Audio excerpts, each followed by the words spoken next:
Shalom. Praise God. Day 167.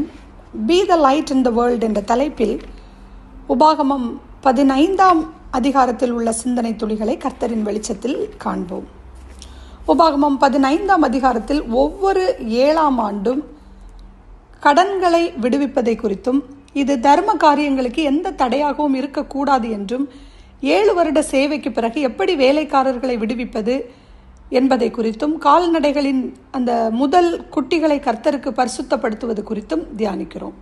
இந்த ஓய்வு ஆண்டுக்கு மரியாதை செலுத்த வேண்டும், ஏனெனில் அது கர்த்தர் நியமித்த விடுதலை என்று அழைக்கப்படுகிறது. இந்த விடுதலையின் ஆண்டு கர்த்தரின் நற்செய்தியின் கிருபையை குறிக்கிறது. இதன் மூலம் நாம் நமது கடன்களிலிருந்து விடுதலையை பெறுகிறோம். அதாவது நமது பாவங்களின் மன்னிப்பு, நம் காயங்களை மன்னிக்க கற்றுக் கொடுக்கப்படுகிறோம்.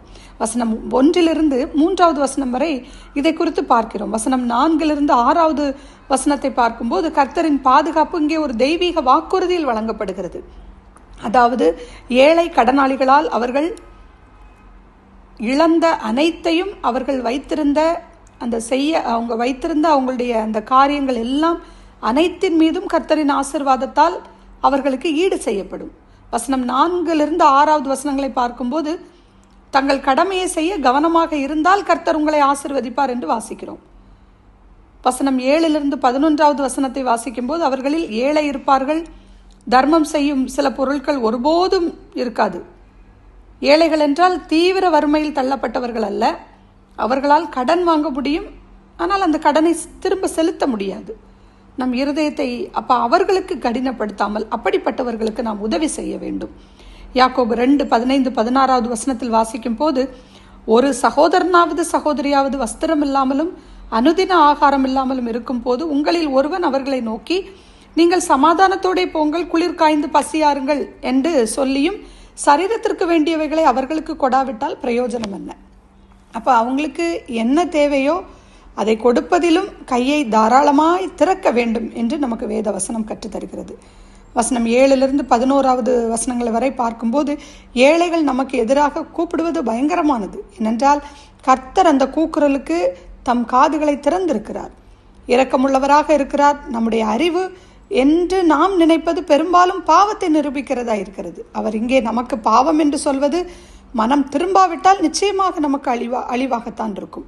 எதை கொடுக்கும்போது நம் இருதயம் விசனப்படாமல் நாம் கொடுக்கப்பட வேண்டும் என்று வசனத்தில் கிளியராக நாம் வாசிக்கிறோம். இது கர்த்தரை கனப்படுத்துகிறதா இருக்கிறது. நீதிமொழிகள் 3 அதிகாரம் 10 வசனத்தில் பார்க்கும்போது அப்பொழுது உன் களஞ்சியங்கள் பூரணமாய் நிரம்பும், உன் ஆலைகளில் திராட்சரசம் புரண்டோடும், அது உங்கள் ஆத்துமாவை உண்மையான ஆறுதலால் நிரப்பும். வசனம் 12 18 வரை வாசிக்கும் போது அவர்கள் 6 ஆண்டுகள் மட்டுமே சேவை செய்ய வேண்டும். யாத்ராகமம் 21 2 வசனத்தில் இதே கான்டெக்ஸ்ட்டை நம்ம வாசிக்கலாம். மேலும் அவர்கள் தங்கள் காலத்தை நிறைவேற்றுவதற்கு முன்பு யூபிலி ஆண்டு வந்தால் அது அவர்களின் விடுதலை நாளாக இருக்கும். ஏனென்றால் அவர்களுக்கு ஊதியம் இல்லை, ஆனால் அவர்கள் உழைப்பால் பெற்றதெல்லாம் எஜமானர்களின் உரிமைகள் மட்டுமே. ஏனென்றால் அடிமைத்தன வீட்டிலிருந்தே அவர்கள் வெறுமையாய் அனுப்பப்படவில்லை. யாத்ராகமம் 12 35 36 மோசே சொல்லியிருந்தபடி இஸ்ரவேல் ஜனங்கள் எகிப்தியரிடத்தில் வெள்ளி உடைமைகளையும் பொன்னுடைமைகளையும் வஸ்திரங்களையும் கேட்டார்கள். கர்த்தர் ஜனங்களுக்கு எகிப்தியரின் கண்களில் தயவு கிடைக்க செய்து கேட்டதை கொடுத்தார்கள். இவ்விதமாய் அவர்கள் எகிப்தை கொள்ளையிட்டார்கள் என்று நாம் வாசிக்கிறோம்.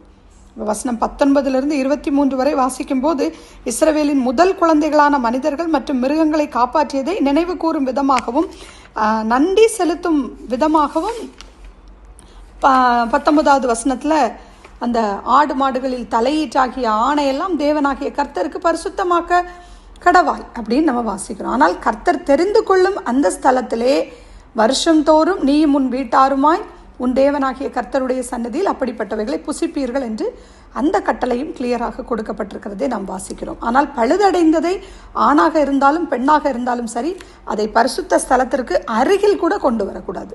ஏனென்றால் கர்த்தரை மகிமைப்படுத்தவோ பழுதற்ற ஆட்டுக்குட்டியான அந்த கிறிஸ்துவை அது மாதிரியாக காட்டாது. மாறாக தங்கள் சொந்த வீடுகளில் பொதுவான உணவாக அதை கொண்டு சாப்பிடலாம், ஆனால் அவர்கள் அதை இரத்தத்துடன் சாப்பிடக்கூடாது என்று இந்த எச்சரிக்கை திரும்ப திரும்ப வருகிறதை நாம் பார்க்கிறோம். இதே போல்தான் நமக்கு தந்திருக்கிற எல்லா வசதிகள், இன்பங்கள், ஆசீர்வாதங்கள் அவருக்கு புகழ்ச்சியாகவும் அவருடைய வழிகாட்டுதலின் கீழும் இருக்க வேண்டும். ஆமீன்.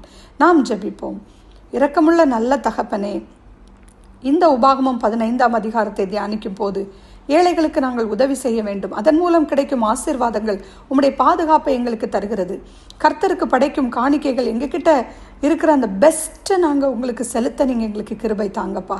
பழுதற்ற ஆட்டுக்குட்டியாக யூபிலியாக எங்களுக்காக நீங்கள் இந்த சிங்காசனத்தில் வீற்றிருக்கிறீங்க. எங்களுக்காக பரிந்து பேசி அப்பா பிதாவே என்று நாங்கள் உண்மை தைரியமாக அழைக்கும் அந்த புத்திர சுவிகாரத்தின் ஆவியை நீங்கள் எங்களுக்கு தந்திருக்கீங்களே, நன்றி அப்பா. துதி கனம் மகிமை அனைத்தும் உமக்கே செலுத்தி இயேசுவின் என்ப நாமத்தில் துதிக்கிறேன் எங்கள் ஜீவனுள்ள நல்ல பரமபிதாவே, ஆமேன்.